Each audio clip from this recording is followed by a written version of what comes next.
नमस्कार दोस्तों, स्वागत है आप सभी का मेरे YouTube चैनल पे। हम लोग टारगेट SBI क्लर्क 2021 की हमारी जो सीरीज है उसको कंटिन्यू कर रहे हैं। उम्मीद करता हूँ कि आपका जो प्रिपरेशन है वो बहुत अच्छी तरीके से चल रहा होगा और पहले जो वीडियोस मैंने अपलोड किए थे वो डेफिनेटली आपने देख लिए होंगे। डे 19 तक हम लोगों ने कंप्लीट किया था, आज है हमारा डे 20। तो उम्मीद करता हूँ कि आपने पहले के सारे वीडियोस जो है वो अच्छी तरीके से देख लिए हैं। अगर आप मैंने कोई वीडियो मिस किया होगा या पहली बार अगर आप ये वीडियो देख रहे होंगे तो आपको डिस्क्रिप्शन में प्लेलिस्ट का लिंक मिल जाएगा। उस प्लेलिस्ट पे आप क्लिक कर दोगे तो आपको सारे वीडियोस पहले के जो मैंने कवर किए हुए इस सीरीज के SBI क्लर्क वाले सीरीज के वो सारे के सारे वीडियोस आपको मिल जाएंगे। ठीक है, तो चलिए हम लोग डे 20 की शुरुआत करते हैं। वीडियो को शुरुआत करने से पहले अगर आपने अभी तक इस चैनल को सब्सक्राइब नहीं किया है तो आप सब्सक्राइब कर सकते हो। अगर ये वीडियोस मेरे आपको पसंद आते हैं तो आप मैक्सिमम दोस्तों के साथ शेयर कर सकते हो और उनको बता सकते हो कि ये वीडियोस जो है वो आपको किस तरीके से हेल्पफुल लग रहे हैं। ओके, तो आज का हमारा डे 20 का टॉपिक है वो है प्रॉफिट एंड लॉस। ये एक ऐसा टॉपिक है जो बहुत सारे स्टूडेंट्स को कंफ्यूजिंग लगता है। बहुत सारे स्टूडेंट्स इसके क्वेश्चन से डरते हैं क्योंकि बहुत सारे स्टूडेंट्स को इसका बेसिक कॉन्सेप्ट ही पता नहीं होता और इसमें कुछ टर्म्स है जिनके क्लियरिटी होना आपको बहुत ज्यादा जरूरी है। तो इस वीडियो में मैं आपको प्रॉफिट एंड लॉस का पूरा कॉन्सेप्ट जो है वो बताने वाला हूं और ये आपके सिर्फ बैंकिंग एग्जाम्स के लिए नहीं, आप कहीं पे भी MBA CET वगैरह का एंट्रेंस अगर देते हो, कहीं पे भी जहां पे क्वांटिटेटिव एप्टीट्यूड ये टॉपिक आपको देखने को मिलता है, ऐसे सारे एग्जाम्स के लिए यूजफुल है, चाहे वो UPSC का CSAT हो या रेलवेस हो, SSC हो, कहीं पे भी। ठीक है, तो चलिए विदाउट वेस्टिंग एनी टाइम आज का वीडियो स्टार्ट करते हैं।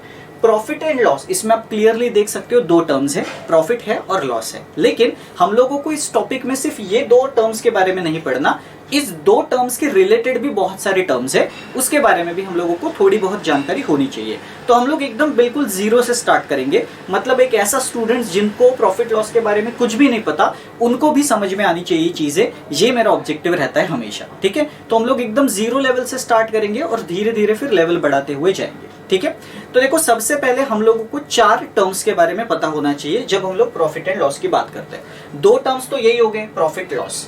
दूसरे दो टर्म्स है कॉस्ट प्राइस और सेलिंग प्राइस, और ये टर्म्स आपने कई बार अपने रियल लाइफ में भी सुने होंगे और स्कूल लेवल में भी सुने होंगे, है ना। तो सबसे पहले समझते हैं कि कॉस्ट प्राइस क्या है, सेलिंग प्राइस क्या है और इनके रिलेशन में हम लोग प्रॉफिट और लॉस कैसे निकाल सकते हैं। ठीक है, अब आप सभी को पता होगा कि कॉस्ट प्राइस का मतलब तो ये होता है कि जिस प्राइस में गुड्स को मैन्युफैक्चर किया जाता है। तो मान लो कि मैं एक मैन्युफैक्चरर हूं और मैंने किसी गुड्स को मैन्युफैक्चर किया एट सम प्राइस, तो वो मेरी कॉस्ट प्राइस हो गई।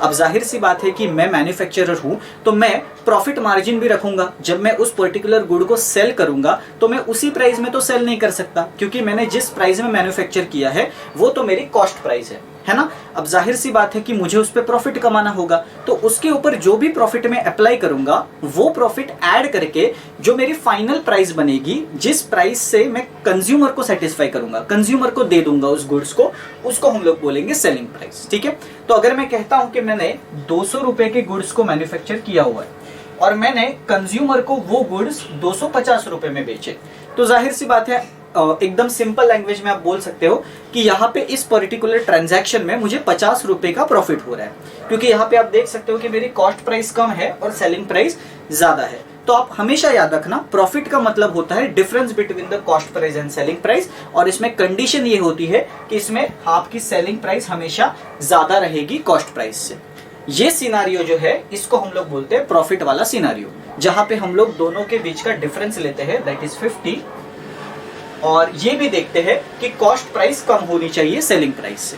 ठीक है, तो इस सिनारियो को हम लोग बोलते हैं प्रॉफिट वाला सिनारियो। ओके, और इसी साइन को अगर मैं रिवर्स कर दूंगा, मैं ये कह दूंगा कि अगर मेरा कॉस्ट प्राइस जो है वो सेलिंग प्राइस से बड़ा है ना, तो अगर मैं यहाँ पे कॉस्ट प्राइस को 250 कर देता हूं और सेलिंग प्राइस को 200 कर देता हूं, तो आप यहाँ पे देख सकते हो कि जो बड़ा वाला वैल्यू होगा वो कॉस्ट प्राइस का होगा और डिफरेंस आप देख सकते हो 50 होगा, लेकिन ये मेरा सिनारियो होगा लॉस वाला सिनारियो। ठीक है, तो जब लॉस होगा तो आप देख सकते हो कि कॉस्ट प्राइस जो है वो सेलिंग प्राइस से ज्यादा हो जाएगा, जो कि बहुत ही कॉमन सेंस वाली बात है, क्योंकि अगर मेरी मैन्युफैक्चरिंग प्राइस ही ज्यादा है और उसको मैं कम दाम में सेल कर रहा हूं तो जाहिर सी बात है कि मुझे लॉस हो रहा है एज अ मैन्युफैक्चरर, है ना। तो ये दो सिंपल सी बातें तो आपको समझ में आ गई होंगी कि प्रॉफिट किस केस में होता है और लॉस किस केस में होता है। लेकिन यहाँ पे आपने नोटिस किया होगा कि यहाँ पे हम लोग प्रॉफिट हो या लॉस हो, ये हम लोग रुपीज में निकाल रहे हैं। मैंने कहा कि आपको 250 रुपीज का कॉस्ट प्राइस था, 200 रुपीज का सेलिंग प्राइस था, तो मेरा 50 रुपीज का लॉस हो रहा है, लेकिन ये रुपीज के टर्म में है। कभी कभी आपको क्वेश्चन में ये जो प्रॉफिट और लॉस है ये परसेंटेज के टर्म्स में भी पूछा जाता है, और फिर बहुत सारे स्टूडेंट्स को कंफ्यूजन होता है कि ये परसेंटेज प्रॉफिट या परसेंटेज लॉस कैसे निकाला जाता है। और अगर आप टेक्स्ट बुक वगैरह में भी देखोगे तो बहुत सारे कॉम्प्लिकेटेड फॉर्मूलाज वगैरह दिए रहते ये परसेंटेज को निकालने के लिए, लेकिन हम लोगों को कॉम्पिटिटिव एग्जाम के लिए प्रिपेयर करना है, इसलिए हम लोगों को फॉर्मूला के चक्कर में बिल्कुल नहीं पड़ना। तो इसमें मैं आपको मल्टीपल अप्रोचेस बताऊंगा परसेंटेज प्रॉफिट और परसेंटेज लॉस निकालने के, लेकिन वो अप्रोचेस ऐसे होंगे जो फॉर्मूला बेस्ड नहीं होंगे, क्योंकि मैं पर्सनली फील करता हूं कि क्वांटिटेटिव एप्टीट्यूड में आप जितने कम फॉर्मूला याद रखोगे उतना आपके लिए बेहतर होगा। ठीक है, तो चलिए हम लोग परसेंटेज प्रॉफिट और परसेंटेज लॉस निकालने का तरीका देखते हैं कि हम लोग कैसे मल्टीपल अप्रोचेस से बिल्कुल कम टाइम में निकाल सकते हैं। ओके, तो हम लोग एग्जाम्पल यही रखेंगे, लेकिन हम लोग परसेंटेज में निकालने की कोशिश करेंगे। तो लेट्स से कि मेरी कॉस्ट प्राइस जो है वो 200 थी और मेरी जो सेलिंग प्राइस है वो 250 थी, और आप सभी को पता है कि इस ट्रांजैक्शन में मुझे 50 रुपए का प्रॉफिट हो रहा था, लेकिन मुझे अभी बताना है कि परसेंटेज प्रॉफिट कितना था, परसेंटेज प्रॉफिट। ठीक है, तो हमेशा याद रखना जब भी हम लोग प्रॉफिट परसेंटेज निकालते हैं तो हम लोगों को न्यूमरेटर में क्या लिखना है और डिनोमिनेटर में क्या लिखना है ये पता होना चाहिए। तो हमेशा याद रखना कि आप जब भी परसेंटेज प्रॉफिट या परसेंटेज लॉस निकालते हो तो न्यूमरेटर में हमेशा आप इन दोनों का डिफरेंस लिखते हो, difference between the cost price and selling price. अब आप खुद देख सकते हो कि कॉस्ट प्राइस और सेलिंग प्राइस के बीच का डिफरेंस क्या है, वो है 50। तो न्यूमरेटर में आप लिखोगे 50। ठीक है, तो ऊपर जो होगा न्यूमरेटर में वो कितना आपको प्रॉफिट हो रहा है या लॉस हो रहा है, दैट इज डिफरेंस, वो आप हमेशा न्यूमरेटर में लिखोगे। और डिनोमिनेटर में क्या आएगा, हमेशा याद रखना डिनोमिनेटर में हमेशा आपकी कॉस्ट प्राइस आएगी। ठीक है, अगेन ध्यान से सुनना, डिनोमिनेटर में हमेशा आपकी कॉस्ट प्राइस आएगी और न्यूमरेटर में कॉस्ट प्राइस और सेलिंग प्राइस के बीच का डिफरेंस आएगा। तो यहाँ पे हम लोग 200 लिख देंगे और इंटू 100 करेंगे तो आपको परसेंटेज मिल जाएगा। ठीक है, तो आप यहाँ पे देख सकते हो कि 100 को मैं यहाँ पे 2 टाइम्स कट कर सकता हूँ और 2 से 50 को मैं 25 टाइम्स कट कर सकता हूँ। मतलब मैं कह सकता हूँ कि मेरा परसेंटेज प्रॉफिट जो था वो बिल्कुल 25% का था। ओके, तो अगर आपको परसेंटेज पूछा है तो आप कह सकते हो कि 25% का मुझे प्रॉफिट हुआ इस ट्रांजैक्शन में, और रुपीस के टर्म में कहेंगे तो आप कह सकते हो कि मुझे 50 रुपए का प्रॉफिट हुआ। ठीक है, तो उम्मीद करता हूं कि ये जो टेक्निक है ये आपको समझी होगी कि परसेंटेज प्रॉफिट या परसेंटेज लॉस कैसे निकाला जाता है। ओके, अब इस टेक्निक का एक शॉर्टकमिंग भी है, ये टेक्निक तब काम नहीं आएगी जब आपके कॉस्ट प्राइस और सेलिंग प्राइस थोड़े से बड़े होंगे। अब ये तो चलो छोटे नंबर्स है और इन दोनों के बीच का जो डिफरेंस है वो भी कम है, इसकी वजह से आप इस कैलकुलेशन को कर पा रहे हो और आपका आंसर जल्दी से आ रहा है। लेकिन एग्जाम में हमेशा आपको इतने सिंपल नंबर्स नहीं दिए जाएंगे, कभी कभी आपको बड़े नंबर्स भी दिए जा सकते हैं और उनका आपको प्रॉफिट परसेंट या प्रॉफिट लॉस जो है वो निकालने को कह सकते हैं, है ना। तब आपको डेफिनेटली ये टेक्निक को यूज नहीं करना है, तब आपको रेशो वाले टेक्निक को यूज करना है जो हम लोगों ने ऑलरेडी जो परसेंटेज वाला टॉपिक था, परसेंटेज वाला कॉन्सेप्ट उसमें किया हुआ था।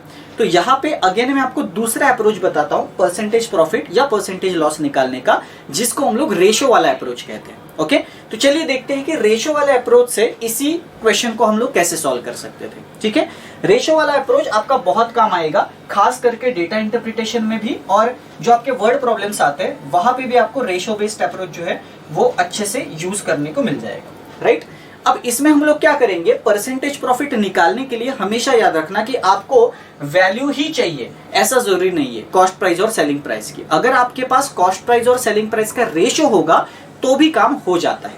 क्या कहा मैंने, फिर से सुनना, आपको अगर परसेंटेज प्रॉफिट या परसेंटेज लॉस निकालना है तो आपके पास कॉस्ट प्राइस और सेलिंग प्राइस की वैल्यू ही हो, ये जरूरी नहीं है।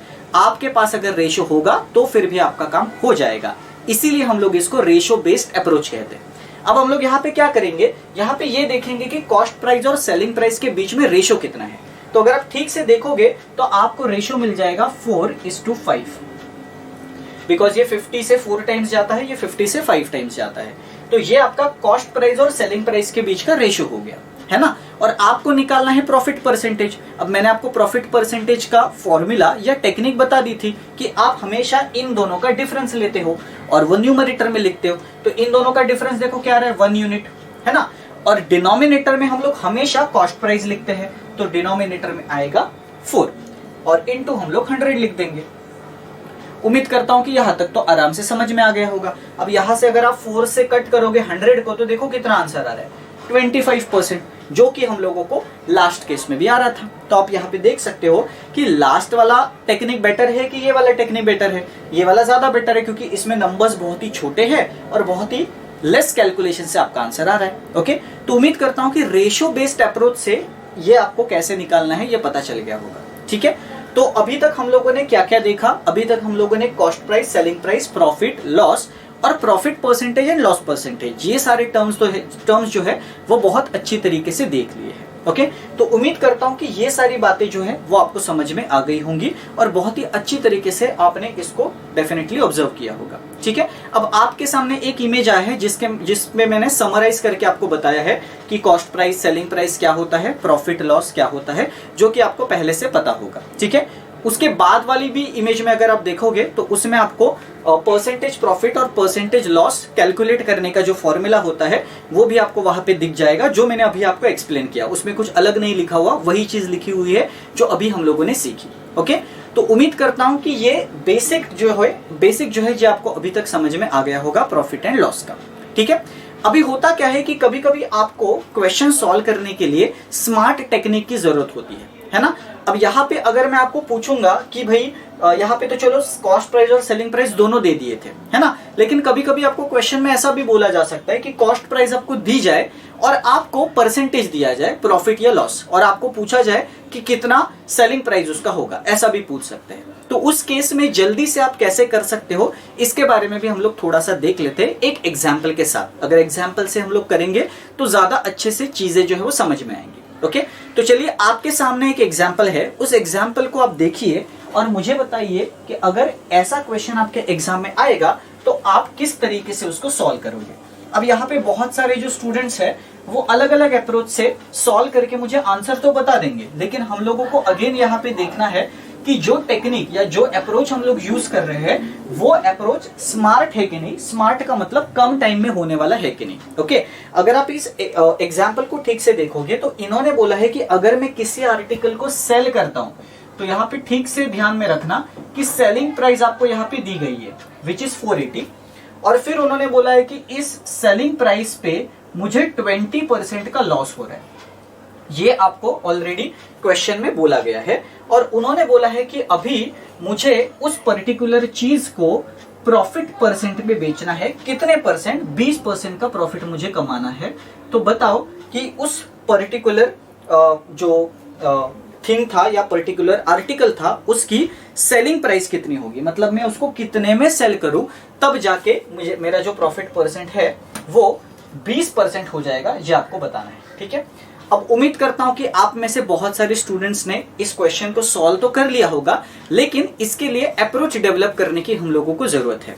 तो इसको सॉल्व करने के मैं आपको 2 अप्रोचेस बताता हूं कि किस तरीके से आप प्रॉफिट परसेंटेज जो है वो कॉस्ट प्राइस या सेलिंग प्राइस पे ले सकते हो और उससे आपका आंसर कैसे जल्दी आ सकता है। ओके, जो पहला टेक्निक है उसको हम लोग कहते हैं फ्रैक्शन वाला अप्रोच, जो हम लोग परसेंटेज के लेक्चर में पढ़ चुके हैं। अगर आप में से किसी ने परसेंटेज वाला कॉन्सेप्ट वाला वीडियो नहीं देखा है तो आप वहां पे जाके देख सकते हो। डिस्क्रिप्शन में आपको प्लेलिस्ट का लिंक मिल जाएगा, वहां पे आपको परसेंटेज का कॉन्सेप्ट का वीडियो मिल जाएगा, राइट।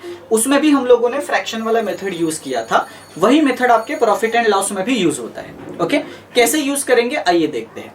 जैसे मैंने आपको परसेंटेज वाले वीडियो में भी कहा था कि 20% का जब लॉस है या 20% का डिक्रीज है, ऐसा जब हम लोग कहते हैं तो हम लोग सबसे पहले इसका फ्रैक्शन लेते हैं 20% का। अब 20% का फ्रैक्शन कितना होता है? 20% का फ्रैक्शन हो जाता है 1/5। और ये 1/5 को हम लोग एज्यूम कैसे करते हैं कि अगर मेरा कॉस्ट प्राइस 5 है तो उसके ऊपर मुझे 1 रुपए का लॉस हुआ, 1 यूनिट का लॉस हुआ और मेरा जो कॉस्ट प्राइस सेलिंग प्राइस है वो कुछ ना कुछ बन गया, है ना। जाहिर सी बात है कि मुझे लॉस हुआ है 20% का, ठीक है, और वो लॉस मुझे डेफिनेटली सेलिंग प्राइस पे हुआ है ना। मतलब जब मैंने 480 रुपए में वो चीज बेची तब मुझे 20% का लॉस हुआ, है ना। तो फ्रैक्शन क्या है, 1/5 है, और 1/5 का मतलब मैंने आपको पहले ही बता दिया है कि अगर मेरी कॉस्ट प्राइस 5 है तो उसमें 1 रुपए का या 1 यूनिट का लॉस होके मेरी जो सेलिंग प्राइस है वो 4 बन रही है, ये उसका मतलब होता है ना।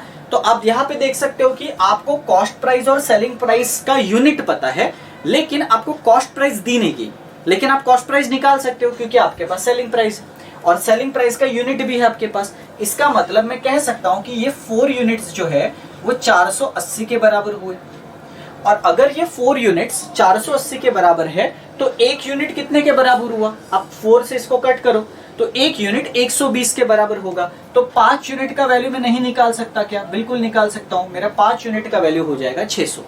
इसका मतलब ये जो पर्टिकुलर चीज थी उसका कॉस्ट प्राइस जो है वो 600 था, ये मुझे पता चल गया। ओके, लेकिन ये फाइनल आंसर नहीं है क्योंकि उन्होंने आपको कॉस्ट प्राइस पूछा ही नहीं है। उन्होंने ये बोला है कि अगर उस पर्टिकुलर चीज को मैं 20% प्रॉफिट में बेचता तो मैं कितने में बेचता, मतलब मुझे सेलिंग प्राइस निकालनी है जब मैं इस कॉस्ट प्राइस पे 20% का प्रॉफिट कमाऊंगा। उम्मीद करता हूं कि यहां तक तो आपको समझ में आ गया होगा कि भाई 600 रुपए जो है वो मेरी कॉस्ट प्राइस आ गई, और इसी कॉस्ट प्राइस पे मुझे 20% का प्रॉफिट निकालना है, जो कि बहुत आसान है क्योंकि अगेन 20% का जो फ्रैक्शन है वो होता है 1/5, और 1/5 का मतलब ये हुआ कि मुझे कॉस्ट प्राइस जो 5 थी उसके ऊपर 1 रुपए का प्रॉफिट होके मेरी सेलिंग प्राइस 6 बन गई, और यहाँ पे मुझे ऑलरेडी कॉस्ट प्राइस दे के रखी है जो कि 5 यूनिट के बराबर है। अगर 5 यूनिट की वैल्यू 600 है तो मुझे तो पता ही है कि अगर 5 यूनिट की वैल्यू 600 है तो 1 यूनिट की वैल्यू 120 थी, तो 6 यूनिट की कितनी होगी, 6 यूनिट की 720 होगी।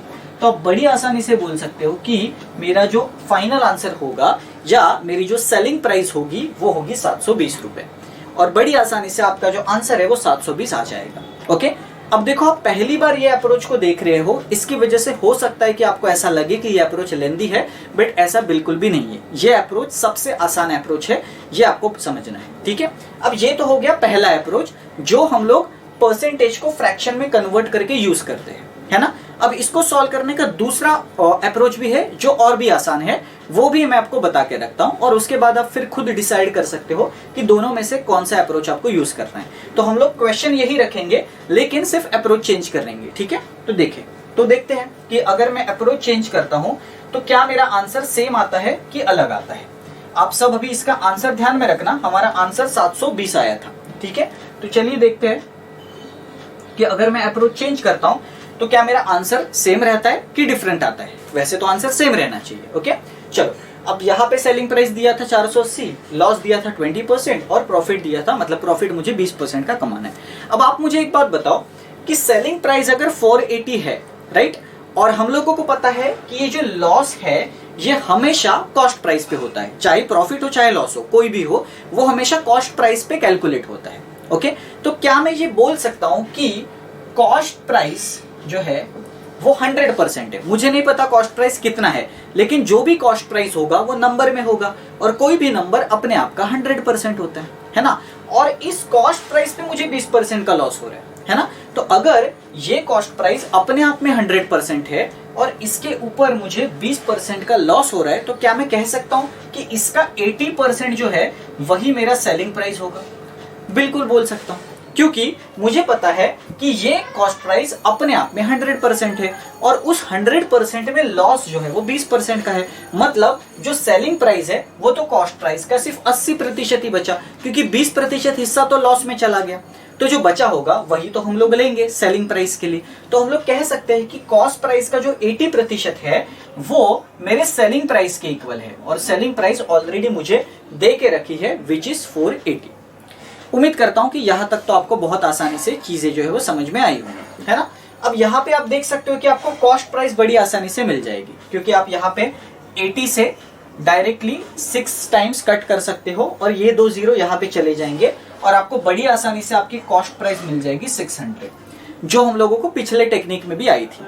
और इसमें मुझे 20% का प्रॉफिट कमाना है, तो आपको पता है कि ये 600 अपने खुद का तो 100% है और उसके ऊपर और 20% कमाने हैं, मतलब टोटल मुझे 120% चाहिए होगा, है ना। तो यहाँ पे आप देख सकते हो 120 का 6 गुना 720, तो अगेन आपका आंसर जो है वो 720 ही आ रहा है। मतलब मैं टेक्निक कोई भी यूज करूं या अप्रोच कोई भी यूज करूं, उसकी वजह से मेरा जो फाइनल आंसर है वो कभी चेंज नहीं होगा। फाइनल आंसर तो हमेशा आपको मिलेगा, सही मिलेगा, लेकिन ये मैटर करता है कि ये आंसर आप कितने जल्दी ला रहे हो, कितने कम कैलकुलेशन से ला रहे हो और कितने कम स्टेप्स में ला रहे हो। ओके, तो उम्मीद करता हूं कि दोनों टेक्निक्स आपको समझ में आ गई होंगी और इन दोनों में से जो भी टेक्निक आपको यूजफुल लगती है, जो भी टेक्निक आपको जल्दी से ग्रास्प होती है, वो आप इसको यूज कर सकते हो। ऐसा कोई भी हार्ड एंड फास्ट रूल नहीं है कि पहली वाली ही टेक्निक यूज करनी है या यही टेक्निक यूज करनी है, क्योंकि अलग अलग कैंडिडेट्स के ग्रास्पिंग पावर्स अलग अलग होते हैं। तो हो सकता है कि कोई कैंडिडेट को पहले वाला मेथड अच्छा लगे, कोई कैंडिडेट को ये वाला अच्छा लगे। ओके, बस आपको इंश्योर ये करना है कि कोई भी मेथड आप यूज करो, कम टाइम में सॉल्व हो जाना चाहिए। ओके, तो उम्मीद करता हूं कि ये एग्जाम्पल से आपको profit percent, loss percent, selling price, cost price, ये सारी चीजें जो है वो बिल्कुल क्रिस्टल क्लियर हो गई होंगी। ओके, अब हम लोग थोड़ा सा आगे चलते हैं और इसमें और टर्म्स की बात करते हैं। और दो टर्म्स जो सबसे परेशान स्टूडेंट्स को करते हैं इस टॉपिक में, वो है मार्क प्राइस और डिस्काउंट। ओके, कभी कभी आपको क्वेश्चन में आपने देखा होगा आर्टिकल प्राइस बोला जाता है, लेबल्ड प्राइस बोला जाता है, मार्क्ड प्राइस बोला जाता है, और बहुत सारे स्टूडेंट्स को आइडिया ही नहीं होता कि ये मार्क प्राइस कैसे अलग है कॉस्ट प्राइस और सेलिंग प्राइस से, और उनको रिलेशन ही नहीं पता होता एक दूसरे में। तो अगर रिलेशन नहीं पता होगा तो डेफिनेटली आप कंफ्यूज होंगे कि मार्क प्राइस क्या है और कैसे उसको लेना है। तो आइए हम लोग समझते हैं कि मार्क प्राइस और डिस्काउंट, इसको किस तरीके से हम लोगों को समझना है और मार्क प्राइस का मतलब क्या होता है, ये पहले हम लोग समझ लेते हैं। ठीक है, उसके बाद आपको क्लियर हो जाएगा कि भाई मार्क प्राइस और डिस्काउंट में क्या रिलेशन है और आपको उसको कैसे यूज करना है। ओके, तो हम लोग रियल लाइफ एग्जाम्पल से ही उसको समझेंगे तो आपको ज्यादा बेहतर तरीके से समझ में आएगा। अब देखो, आपको तो ये पता ही है कि सेलिंग प्राइस वो होती है जिस प्राइस में मैं कंज्यूमर को सेल कर रहा हूं, है ना। लेकिन आपको पता ही होगा कि आप अगर कभी किसी शॉप में शॉपिंग करने के लिए गए हो, चाहे आप क्लोथ्स लेने के लिए गए हो, या इवन अगर आपने किसी ऑनलाइन प्लेटफॉर्म पे शॉपिंग की है, अमेजॉन, फ्लिपकार्ट वगैरह, ठीक है, तो आप जो प्राइस वो जो दुकानदार आपको बताता है उस प्राइस में आप नहीं खरीदते हो, है ना, क्योंकि आपको पता है कि वो दुकानदार जो है वो ज्यादा ही प्राइस बताएगा अपने प्रॉफिट कमाने के लिए। ठीक है, तो आप हमेशा उस दुकानदार को, या ऑनलाइन साइट पे भी आप हमेशा डिस्काउंट के लिए देखते हो, है ना, कि किस पर्टिकुलर प्राइस पे ज्यादा डिस्काउंट मिल रहा है, और डेफिनेटली जिसके ऊपर ज्यादा डिस्काउंट मिल रहा है यूजुअली आप वो चीज खरीदने पे ज्यादा अपना प्रेफरेंस रखते हो। ऑफ कोर्स आप क्वालिटी तो देखते ही हो, लेकिन उसके साथ साथ आप ये भी देखते हो कि किससे मेरे पैसे जो है वो ज्यादा बच रहे हैं, है ना। अब ये बात जो है वो ऑलरेडी शॉपकीपर को पता है, कि शॉपकीपर को ये बात पता है कि जो कंज्यूमर आएगा वो सबसे पहले डिस्काउंट मांगेगा, और अगर शॉपकीपर ने डिस्काउंट नहीं दिया तो हो सकता है कि वो कंज्यूमर उस शॉपकीपर से ना खरीदे, दूसरे शॉपकीपर के पास जाए जो उसको डिस्काउंट दे रहा है। इसका मतलब अगर शॉपकीपर को कस्टमर को अट्रैक्ट करना है तो जाहिर सी बात है कि उसको डिस्काउंट तो देना पड़ेगा, है ना। लेकिन अगर वो अपने ही प्रॉफिट मार्जिन में ये करेगा, अगर अपने ही प्रॉफिट मार्जिन में वो डिस्काउंट देके उसको और कम करने की कोशिश करेगा, तो वो लॉस तो शॉपकीपर का होगा। अब इसको एग्जांपल से समझते हैं। ओके, लेट्स से कि कोई एक शॉपकीपर है जिसने 1500 रुपए का गुड्स जो है वो खरीदा है। ओके, मतलब कॉस्ट प्राइस जो इसको 1500 पड़ी।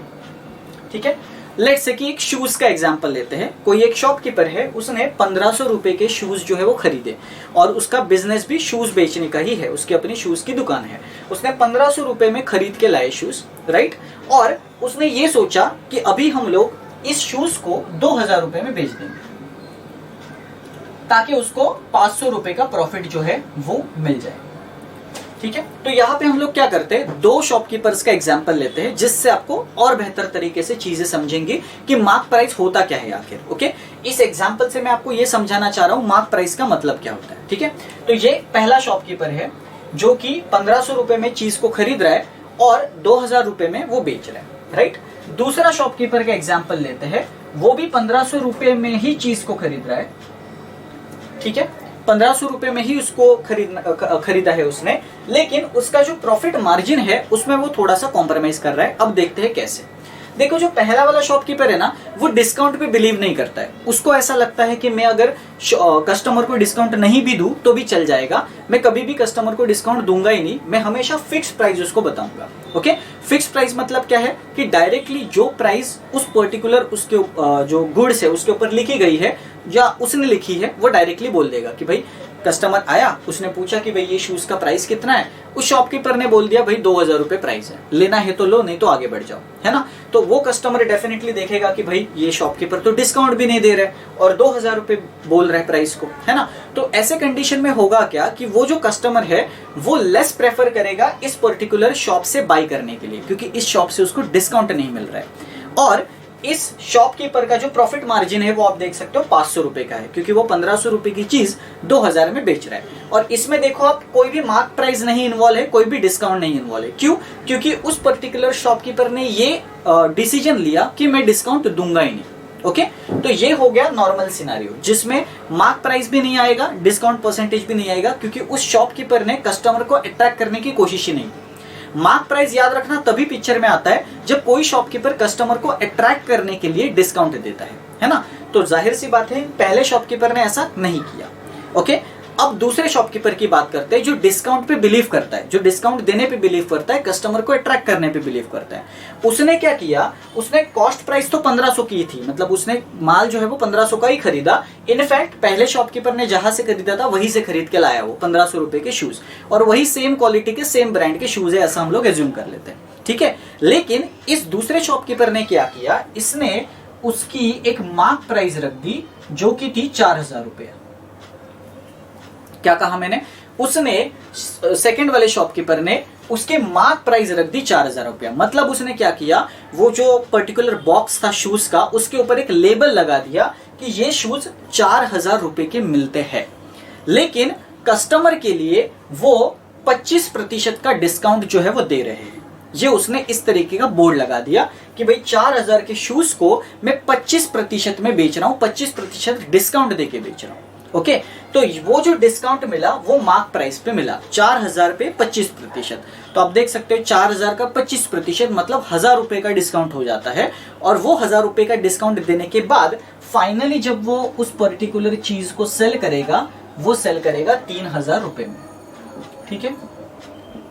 अब आप मुझे बताइए कि इवन आप भी अगर उस पर्टिकुलर कस्टमर के प्लेस पे होते और अगर आपको एक शॉप से डिस्काउंट मिल रहा होता और दूसरे शॉप से डिस्काउंट नहीं मिल रहा होता और क्वालिटी सेम होती, वही शूज है, वही ब्रांड है, सेम क्वालिटी है, लेकिन आपको ये जो शॉपकीपर है वो 2000 के दे रहा है और ये आपको डिस्काउंट देके 3000 के दे रहा है, तो जाहिर सी बात है कि आप इसके क्वालिटी पे डाउट करते। आपको लगता कि भाई ये डिस्काउंट भी नहीं दे रहा है और ये 2000 में चीज को दे रहा है, इसका मतलब इसने क्वालिटी में कुछ तो गफला किया होगा।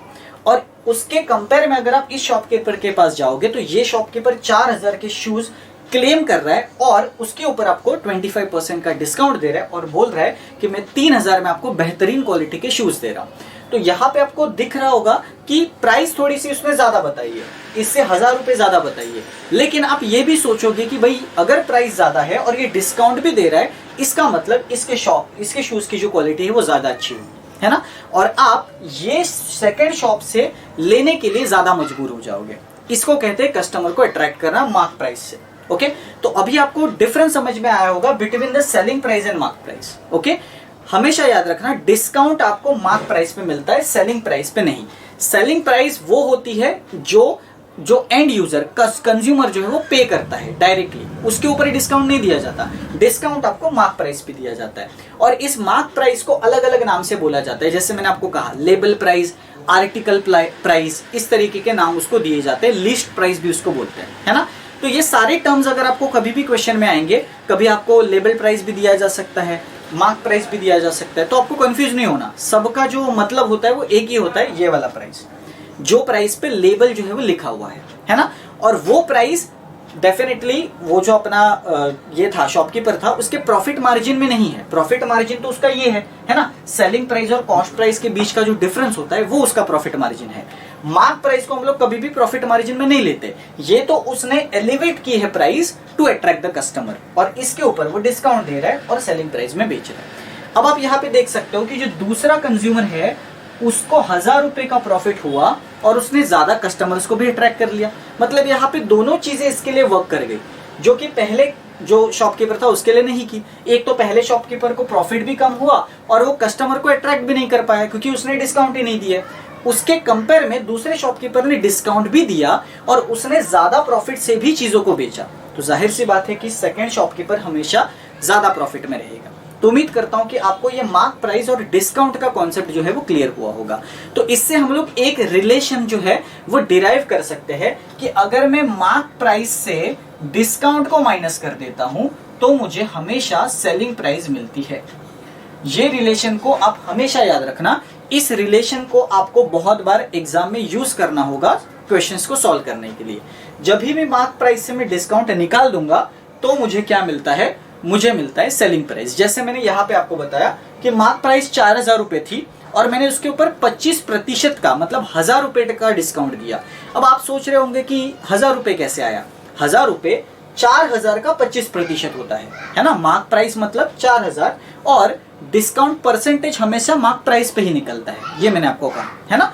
तो 4000 का 25% 1000 रुपए हुआ। तो अगर मैं 4000 में से 1000 निकाल देता हूं तो जो बचा होगा वो मेरा हमेशा सेलिंग प्राइस होगा, ये आपको याद रखना है। ठीक है, तो उम्मीद करता हूं कि मार्क प्राइस, डिस्काउंट और सेलिंग प्राइस इन तीनों में क्या रिलेशन है, मार्क प्राइस क्या होती है, डिस्काउंट किस पे निकलता है, ये सारी बातें बिल्कुल आपको क्रिस्टल क्लियर हुई होंगी। ठीक है, तो अगर आपको ये बातें समझ में आ गई होंगी तो आप बड़ी आसानी से इससे रिलेटेड जो क्वेश्चंस है वो आसानी से सॉल्व कर सकते हैं। ठीक है, तो उम्मीद करता हूं कि ये कॉन्सेप्ट जो है वो आपको क्लियर है। अब आपके सामने मैं एक एग्जाम्पल रख रहा हूं, हम लोग देखते हैं कि उस एग्जाम्पल को कैसे हम लोग जल्दी से सॉल्व कर सकते हैं। ठीक है, तो क्वेश्चन आपके सामने है और उस क्वेश्चन में आप देख सकते हो कि आपको एक सक्सेसिव डिस्काउंट का सिनेरियो दिया गया है। सक्सेसिव डिस्काउंट का मतलब ये होता है कि मैं एक ही पर्टिकुलर प्राइस पे 2 बार डिस्काउंट दे रहा हूं, राइट। उसको हम लोग सक्सेसिव डिस्काउंट कहते हैं। ये कॉन्सेप्ट सेम है जो हम लोगों ने सक्सेसिव परसेंटेज इंक्रीज या सक्सेसिव परसेंटेज डिक्रीज हमारे प्रीवियस वाले परसेंटेज वाले चैप्टर में देखा था। बिल्कुल वही सिनेरियो है, कोई अलग सिनेरियो नहीं है। ठीक है, तो अगर आप यहाँ पे ठीक से देखोगे क्वेश्चन में तो उन्होंने बोला है कि किसी आर्टिकल की मार्क प्राइस जो थी वो 1500 रुपए थी।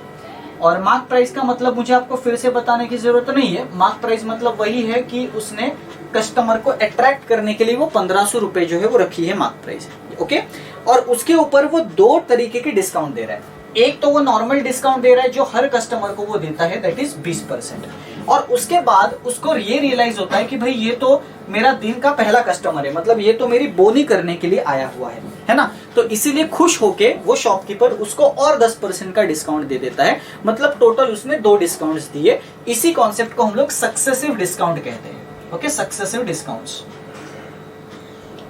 राइट। और ऐसा जरूरी नहीं कि ये 2 बार ही होगा, है ना। सक्सेसिव डिस्काउंट कितने भी बार हो सकता है, 3 बार 4 बार हो सकता है। फिलहाल इस केस में आपको 2 बार बोला है कि एक नॉर्मल डिस्काउंट तो उसको दिया ही जो हर कस्टमर को वो देता है, और एक वो उसने स्पेशल डिस्काउंट दिया क्योंकि वो दिन का उसका पहला कस्टमर था, तो 10% उसने एडिशनल डिस्काउंट दिया।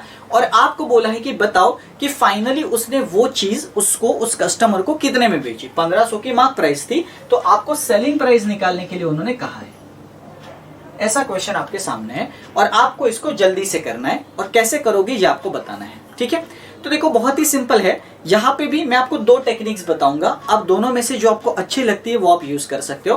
पहली मैं बताऊंगा फ्रैक्शन बेस्ड जो हम लोग ऑलरेडी पढ़ चुके हैं, और दूसरी भी मैं बताऊंगा, और दोनों के मेथड्स जो है, दोनों मेथड जो है बहुत ही आसान है। ओके, अब देखो सिंपल सी बात है, मेरे पास 2 अलग अलग डिस्काउंट्स है, 2 अलग अलग सिनारियोस है। पहला डिस्काउंट बोल रहा है 20%, है ना। और मैंने आपको कहा कि डिस्काउंट का मतलब मार्क प्राइस से होता है, हमेशा डिस्काउंट मार्क प्राइस पे मिलता है। अब आप मुझे बताओ 20% का फ्रैक्शन क्या होता है। 20% का फ्रैक्शन तो 1/5 होता है। तो 1/5 का मतलब ये हो गया कि मेरी मार्क प्राइस 5 यूनिट्स थी, उसके ऊपर मैंने 1 यूनिट का डिस्काउंट दिया और मेरी सेलिंग प्राइस 4 बन गई। क्योंकि मैंने आपको कहा था कि मार्क प्राइस पे जब डिस्काउंट मिलता है तो मुझे सेलिंग प्राइस मिलती है। तो इसका मतलब तो यही हुआ कि मेरी मार्क प्राइस 5 यूनिट्स थी और मेरी सेलिंग प्राइस 4 यूनिट्स होगी, ये उसका मतलब हो गया। ओके, तो ये तो पहला सिनेरियो था। अब दूसरा सिनेरियो भी देखते हैं। दूसरा सिनेरियो है 10% डिस्काउंट वाला, और आप सभी को पता है कि 10% का फ्रैक्शन होता है 1/10। 1/10 का भी वही मतलब होगा कि मैंने 10 यूनिट का जो है वो मार्क प्राइस रखा था, और मेरा जो यूनिट था, मतलब जो डिस्काउंट था वो 1 यूनिट का था, और जिसकी वजह से मेरा सेलिंग प्राइस बन गया 9 यूनिट का। ये मेरा हो गया दूसरा सिनेरियो। ठीक है, ये 2 सिनेरियो हुए। और परसेंटेज का आप कॉन्सेप्ट याद करो कि परसेंटेज में हम लोग क्या करते थे, इन दोनों को मल्टीप्लाई करके लिखते थे, इन दोनों को मल्टीप्लाई करके लिखते थे। तो यहाँ पे आप देख सकते हो कि अगर इन दोनों को मैं मल्टीप्लाई करूंगा तो बन जाएगा 50 यूनिट्स, इन दोनों को मल्टीप्लाई करूंगा तो बन जाएगा 36 यूनिट्स। क्लियर? तो उम्मीद करता हूं कि ये तो क्लियर हुआ होगा कि भाई 50 यूनिट का मार्क प्राइस था फाइनल, मतलब दोनों डिस्काउंट देने के बाद मेरा मार्क प्राइस 50 यूनिट के बराबर है और सेलिंग प्राइस 36 यूनिट्स के बराबर है। और आपको पता है कि मार्क प्राइस तो उन्होंने क्वेश्चन में ही दे के रखा है, तो मैं बोल सकता हूं कि ये 50 यूनिट 1500 की इक्वल है। और अगर 50 यूनिट 1500 की इक्वल है तो एक यूनिट की वैल्यू क्या हुई? एक यूनिट की वैल्यू 30 हो गई, है ना। और अगर एक यूनिट की वैल्यू 30 है तो 36 यूनिट्स की वैल्यू कितनी होगी? 36 इंटू 30 विच इज 1080। तो आप बड़ी आसानी से यहाँ पे लिख सकते हो कि सेलिंग प्राइस जो होगी वो मेरी 1080 होगी और यही मेरा फाइनल आंसर हो जाएगा। बहुत ही आसान। तो उम्मीद करता हूं कि ये सक्सेसिव डिस्काउंट वाला जो कॉन्सेप्ट है ये आपको समझा होगा। वैसे तो सक्सेसिव डिस्काउंट में के आपको फॉर्मूलाज भी बहुत सारे बुक्स में मिल जाएंगे, बट मैं रिकमेंड करूंगा फॉर्मूला मत करना। इस तरीके से करोगे तो बड़ी आसानी से आंसर आएगा आपका, फॉर्मूला की जरूरत आपको नहीं पड़ेगी। इसीलिए मैं कभी भी मेरे किसी भी क्वांट्स के लेक्चर में फॉर्मूला अवॉइड करता हूं बताने का, ठीक है।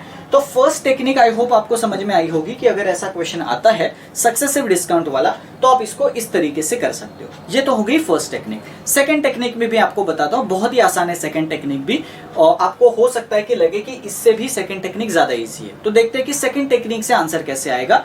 ये वाला आंसर ध्यान रखना 1080 हमारा आया था। सेकंड टेक्निक से देखते हैं कि क्या हमारा आंसर सेम आता है कि अलग आता है। अब देखो, हम लोगों को पता है कि जो मार्क प्राइस है उसी के ऊपर ही डिस्काउंट मिल रहा है, और यहाँ पे मार्क प्राइस हम लोगों की कितनी है? 1500 है, ठीक है। और मुझे पता है कि 1500 के ऊपर पहला डिस्काउंट 20% का मिल रहा है, और आप सभी को पता है कि ये जो 1500 है ये अपने आप में 100% है, क्योंकि कोई भी नंबर अपने आप का 100% होता है। और अगर मैं इस 100% पे 20% का डिस्काउंट दे रहा हूं तो मेरे पास एक्चुअल में कितना बच रहा है? मेरे पास तो 80% ही बच रहा है, 20% तो मैं निकाल रहा हूं, तो यहाँ पे मैं 80% लिख दूंगा, ठीक है। उसी तरीके से ये जो प्राइस आया इसके ऊपर मुझे फिर से 10% का डिस्काउंट मिल रहा है, तो ये जो प्राइस होगा ये भी तो अपने आप में 100% होगा, तो इसके ऊपर अगर 10% का डिस्काउंट मिला तो वो तो 90 हो जाएगा। इस तरीके से आप इसको समझ सकते हो। अब आप आसानी से जो भी कट हो रहा है उसको कट कर लो, आपको आंसर मिल जाएगा। देखते हैं क्या क्या कट हो रहा है। देखो, ये 0 0 कट हो गया, ये भी 0 0 कट हो गया, और ये 2 0 इन 2 0 से कट हो गए। तो आपके पास 15, 8 और 9 बस इतना ही बचा। अब आपको पता है 15 8 जा 120 होता है और इंटू 9 करना है, और 12 9 जा तो आपको पता ही है 108 होता है, और आगे 0 लगा दो। आप देख सकते हो बड़ी आसानी से आपका आंसर आ रहा है 1080, ठीक है। तो ये आंसर तो आपको याद होगा ही, लास्ट टेक्निक से भी हम लोगों ने वही आंसर निकाला था जो कि हमारा सेलिंग प्राइस था, है ना। तो इस केस में भी आपका क्या आंसर आएगा? 1080 which is the selling price of that article, है ना। तो यहाँ पे आप देख सकते हो कि जब आपको मार्क प्राइस दिया जाता है और सक्सेसिव डिस्काउंट उस पे लगते हैं तो आपको सेलिंग प्राइस निकालने के लिए किस तरीके से आप अप्रोच यूज कर सकते हो। तो दोनों अप्रोच मैंने आपको बता दिए हैं, दोनों में से जो आपको सही लगता है, जल्दी लगता है, वो आप आराम से अप्लाई कर सकते हो, ठीक है। तो उम्मीद करता हूं कि आपको मार्क प्राइस और डिस्काउंट इसका जो कॉन्सेप्ट है ये पूरी तरीके से समझ में आया होगा।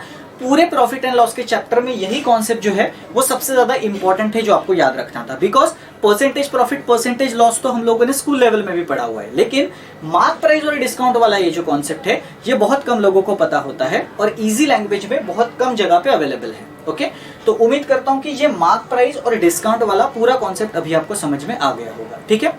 अभी एक एडिशनल चीज मैं आपको बताने चाह रहा हूं इसी टॉपिक की, जिसको हम लोग कहते हैं कॉस्ट प्राइस और मार्क प्राइस के बीच का रेशो। कई बार आपको ऐसे क्वेश्चंस आ जाते हैं जहां पे आपको कॉस्ट प्राइस और मार्क प्राइस के बीच के रेशो को यूज करने की जरूरत पड़ती है, जबकि यहाँ पे आप देख सकते हो कि मार्क प्राइस और सेलिंग प्राइस के बीच में तो रिलेशन है, लेकिन मार्क प्राइस और कॉस्ट प्राइस के बीच में डायरेक्ट रिलेशन नहीं है। इसीलिए हम लोगों को उन दोनों के बीच में डायरेक्ट रिलेशन कैसे इस्टेब्लिश हो सकता है इसको समझने की जरूरत है, और उसको हम लोग जल्दी से कैसे कर सकते हैं उसको भी हम लोग समझते हैं। ओके, तो उम्मीद करता हूं कि ये वाला पार्ट क्लियर है।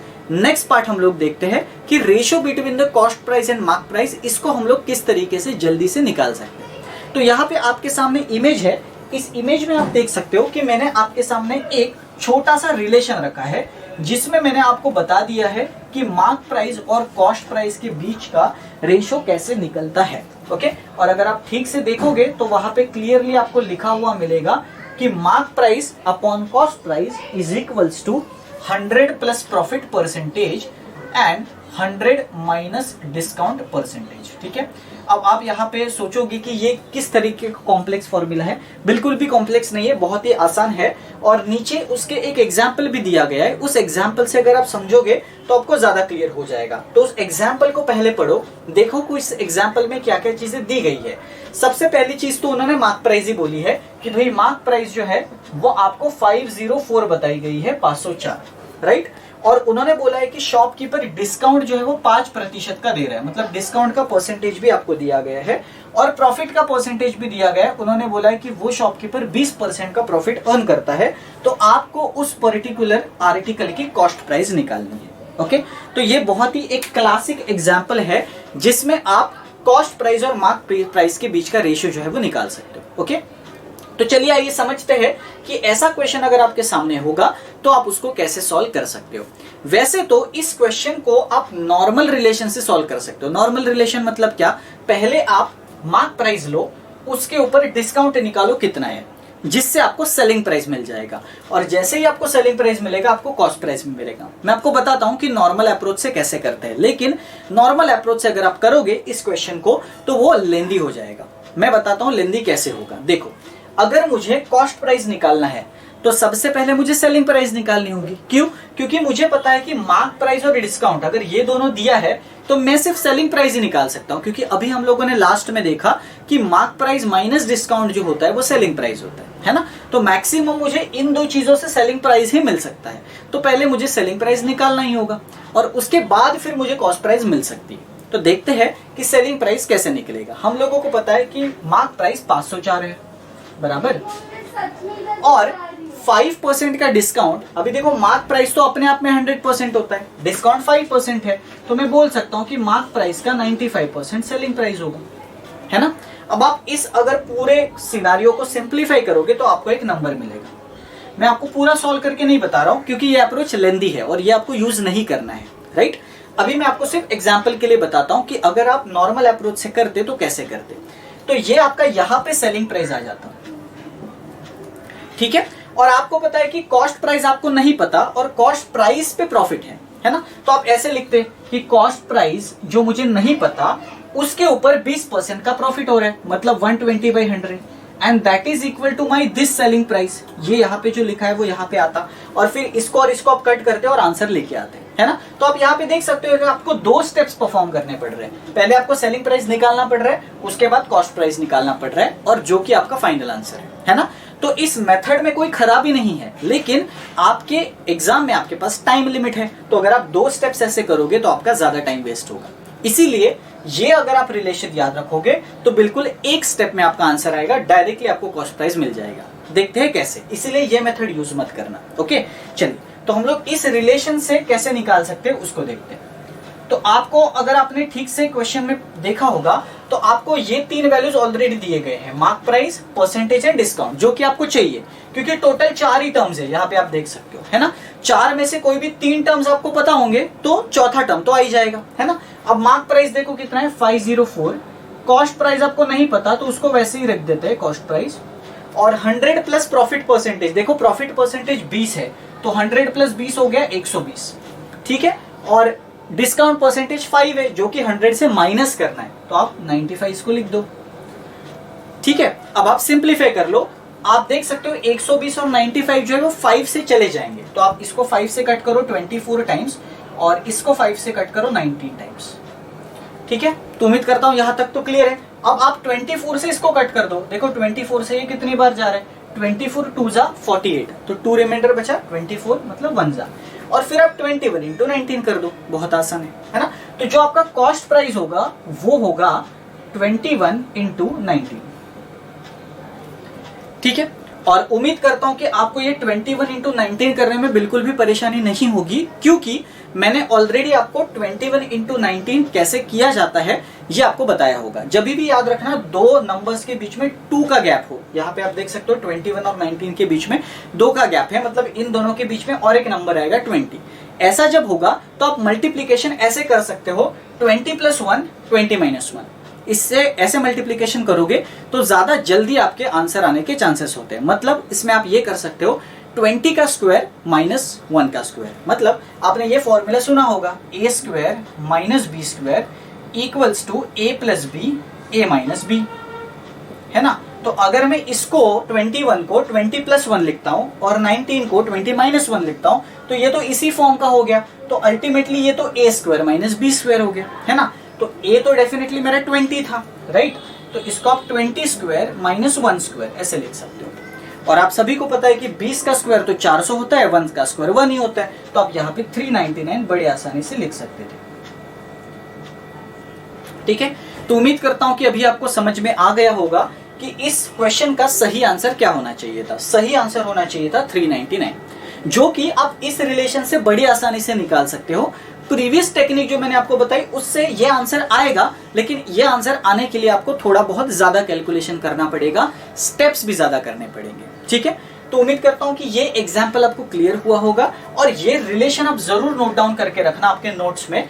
ये जो रिलेशन है वो बहुत काम आता है और प्रीवियस ईयर के अगर आप क्वेश्चंस को थोड़ा बहुत एनालाइज करोगे तो आपको समझ में आएगा कि बहुत सारे क्वेश्चन इस रिलेशन के ऊपर पूछे गए हैं। बस आपको क्वेश्चन को समझने की जरूरत होती है कि क्वेश्चन में ये कौन सी चीजें दे के रखी है। अगर ये 3 चीजें दे के रखी है तो आप डायरेक्टली वो 3 चीजें इसमें सब्स्टिट्यूट कर दो और चौथी वाली चीज लेके आओ। ऐसा जरूरी नहीं कि आपको हमेशा कॉस्ट प्राइस ही पूछेंगे, आपको ये भी पूछ सकते हैं, ये भी पूछ सकते हैं, ये भी पूछ सकते हैं। लेकिन अगर आपको इन चारों में से कोई भी चीज निकालनी है तो आपको बाकी की 3 चीजों का हिंट क्वेश्चन में दिया जाएगा और चौथी चीज जो है वो आपको निकालने के लिए कही जाएगी। ओके, तो उम्मीद करता हूं कि ये वाला एग्जाम्पल जो है वो क्लियर हुआ होगा। और इसी के साथ साथ हम लोगों ने प्रॉफिट एंड लॉस का जो टॉपिक था उसमें जितने भी कॉन्सेप्ट्स थे सारे के सारे कवर कर लिए हैं। इसके बाहर का कोई भी कॉन्सेप्ट आपके एग्जाम में नहीं आने वाला, सारे क्वेश्चंस आपको इसी कॉन्सेप्ट के बेस के ऊपर देखने को मिलेंगे, ठीक है। तो अगर आपने इसमें से किसी भी कॉन्सेप्ट में आपको अगर थोड़ी सी डिफिकल्टी लगी होगी तो मैं रिकमेंड करूंगा एक बार फिर से मेरा ये वीडियो देख लेना, जिससे आपको ये कॉन्सेप्ट पूरी तरीके से समझ में आ जाएगा, ठीक है। तो ये डे 20 में हम लोगों को यही करना था कि प्रॉफिट एंड लॉस का कॉन्सेप्ट पूरी तरीके से समझना था। अब अगला वीडियो जो आएगा डे 21 का, उसमें हम लोग प्रॉफिट एंड लॉस के प्रीवियस ईयर के क्वेश्चंस करेंगे, क्योंकि मैंने हमेशा कहा है कि सबसे बेहतर टेक्निक जो होती है प्रैक्टिस करने की वो होती है प्रीवियस ईयर के क्वेश्चंस को प्रैक्टिस करना, जिससे आपको एग्जाम लेवल का अंदाजा आ जाता है। तो हम लोग नेक्स्ट वीडियो में प्रॉफिट एंड लॉस के प्रीवियस ईयर के क्वेश्चंस जो है वो करेंगे 10 क्वेश्चंस, ठीक है। और वही फॉर्मेट हमारा रहेगा, क्वेश्चन आपके सामने आएगा, आप आंसर डेफिनेटली सॉल्व करने की कोशिश करोगे और एंड में मुझे बता दोगे कि कितने आपके सही आ रहे, कितने गलत आ रहे, ठीक है। तो चलिए, उम्मीद करता हूं कि ये वीडियो, ये सेशन जो है वो बहुत ही यूजफुल, बहुत ही प्रोडक्टिव आपको लगा होगा। प्रॉफिट एंड लॉस के सारे कॉन्सेप्ट्स आपके क्लियर हुए ही होंगे। तो जल्दी से हम लोग अगले वीडियो में मिलते हैं, जिसमें हम लोग प्रीवियस ईयर के क्वेश्चंस करेंगे, क्योंकि कॉन्सेप्ट तो आपने पढ़ लिया है, लेकिन इस कॉन्सेप्ट को क्वेश्चन सॉल्विंग के लिए इंप्लीमेंट कैसे करना है ये भी जानना बहुत ज्यादा इंपॉर्टेंट होता है। ओके, तो चलिए हम लोग अगले वीडियो में मिलते हैं, जिसमें हम लोग प्रीवियस ईयर के क्वेश्चंस करेंगे। तब तक के लिए stay safe and keep learning.